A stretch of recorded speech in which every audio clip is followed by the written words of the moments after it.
My name is London. Hi, my name is Adrian. I'm Chastity. I'm also interviewing Dr. Doug Williams, a landscape artist, architect. What age did you want to start being a landscape architect? Oh, that's a good question. I was probably in junior high. I grew up on the south side of Chicago, and not that I spoke Latin, because on the city emblem of Chicago is Urbs and Horto, which means city and a garden. Although I do speak some Latin because most nomenclature for plants, the scientific names are obviously in Latin, much like medical terms for the human body are in Latin. And so that wherever you're in the world, in any language, Latin is a dead language, so that's what we use universally as a common language in the sciences. So in my neighborhood, I grew up with people who were gardening. We had garden walks as a kid. There was one person who was was a master gardener, and I would work in her yard and pull dandelions, and that's when candy used to be a penny in some cases. So I would get money, and I would go buy candy as most kids do. I think now candy costs like a nickel, if not a quarter, if not more. And so I was getting some influences there. But when it really hit me, I was working with someone who had an associate's degree in horticulture, which I have a bachelor's of science in horticulture first. And so they were talking about what they were working on. They said, well, landscape architects, I'm like, what's that? They know how to design large spaces that will not grow. And I'm like, oh, that doesn't sound too great. But horticulturists know how to design small spaces that will grow. I was like, oh, you put them together. That's how you make that work. So that's what I ended up doing, or I set out to do when I was in junior high. So I did that. I went and did my bachelor's in horticulture. And after I finished that degree, I went and did my master's in landscape architecture, and then PhD came later. ¿Crees que es difícil convertirte en un arquitecto? Do you think it's hard to become a landscape architecture? Yeah, most things take work if you're serious at it and you want to be really good at it, and you want to be paid for it. You want to be an expert in what you do. You spend a number of hours, making mistakes, figuring it out. Much like you're in school now, you're figuring things out. And then as a professional, you begin to bring those different pieces together and see how they function. Why is it important to consider the environment when designing a landscape? Oh, good question, Chastity. For landscape architects, it's important because unlike architects, like this building we're in, it's a closed building envelope, meaning that it's sheltered from certain elements from the exterior. In the landscape, you're open to those elements, whether it's precipitation, rain, snow, sleet, humidity, wind, sunlight, no light, and temperature extremes, so freezing to what have you. So if you don't know the environment and respect that, you're going to lose against Mother Nature. So you try to work with her knowing as much as possible, so the sciences or the STEM professions come in very heavy.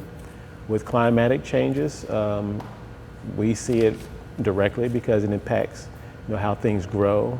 It impacts insects, amphibians, other reptiles, other or what we call flora and fauna, animals and plants, which have an impact on the exterior environment because they're birds, they eat certain things, they spread seeds a certain way. So even without landscape architects, the earth is alive and it's going to grow certain things. Like if we leave this building and we don't do anything outside, there are going to be plants and other things popping up on the roof and in the gutters and all these kinds of places. And it's going to start to deteriorate the structure.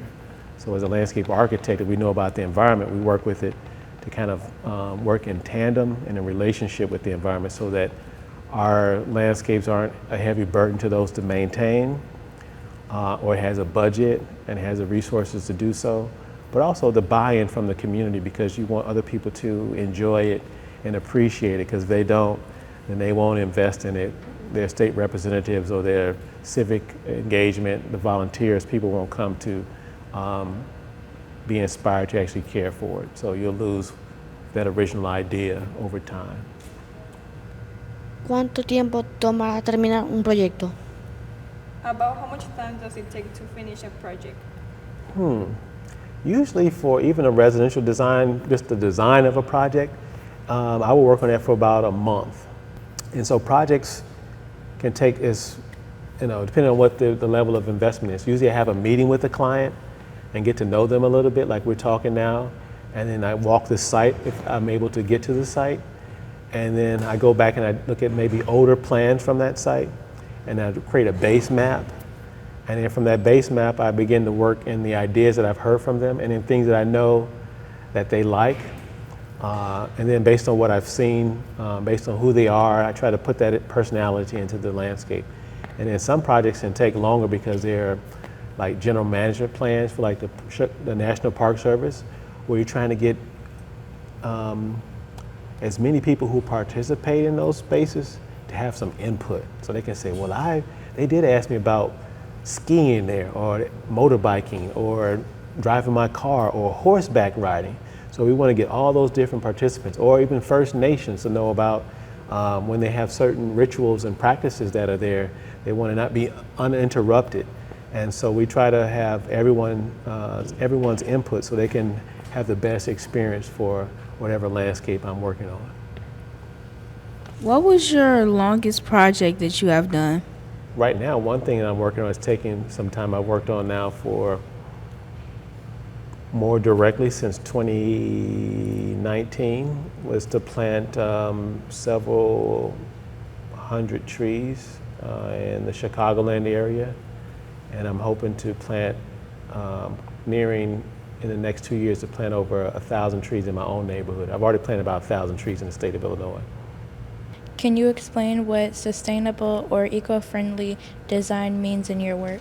For sustainability, means that it's something that's able to be maintained over time. It's sort of the description I just gave to, because you have, it's one thing to design something on paper, but if you don't have buy-in from the community, buy-in from those who are investing in it on a daily basis, much like a community garden, because that takes watering, it takes care to weed, it takes care to harvest certain things, it takes care to check on the plant pathology, the plant diseases, to check on the entomology, the insects and things that are impacting that. So all those elements play a role. And so if you can plant things that are more drought tolerant, things that are for this climate, things that are perennials that will come back. So for example, grass or turf grass or lawn as we call it also, that's not the most beneficial element for a landscape. Now it may look a certain way because we've been taught that, but it usually doesn't have a deep root system, and it takes a certain amount of investment in terms of nitrogen and other chemicals and things like that to help keep it looking like a green carpet. And so that becomes problematic because you can't eat it. Most people don't have sheep or goats out there eating it. So it's now almost an unproductive landscape, because there are other plants you can grow that you only have to cut maybe once or twice a year. Instead of cutting during the growing season for grass, you're cutting every 2 weeks. ¿Cómo es un día normal en la oficina? How does your workspace look like? Do you have an office, or how is every day? Oh, good. Where do I work out of? Well, I usually have, there's a table, I just sit down at a table, not a kitchen table, although sometimes it's there too. But I have a drafting table at my parents' house here in Chicago when I'm here, which is most of the time. And then also I have a glass table that I can use. I even create one ad hoc with a window pane that's been taken out from one of our older windows, so I can do lighting and then trace things out onto much heavier cardstock type paper and render on the final projects. But at home, at my home in Urbana, I have a glass table that I can just put a light under, and I can draft and do things from that. There's a T-square, so a lot of basic things. There's a scale for measurement, and I still do things in that traditional way. I do have a computer or several computers, and so I'll pull up certain things on that. Sometimes I work in PowerPoint if it's sort of rough drafts or conceptual, and then sometimes I work in other like Photoshop. And so, or just other imaging programs I can pull things in and out of and do some other lines, form, color, and texture elements on those. So it varies. Or I have a sketchbook. Okay, well, thank you for answering my questions. Thank you very much. Thank you. Muchas gracias. Thanks for watching. Here at C2ST TV, we have cool science and technology videos for you to watch. Make sure to like and subscribe to show us your support and so that you'll know when the next video comes out.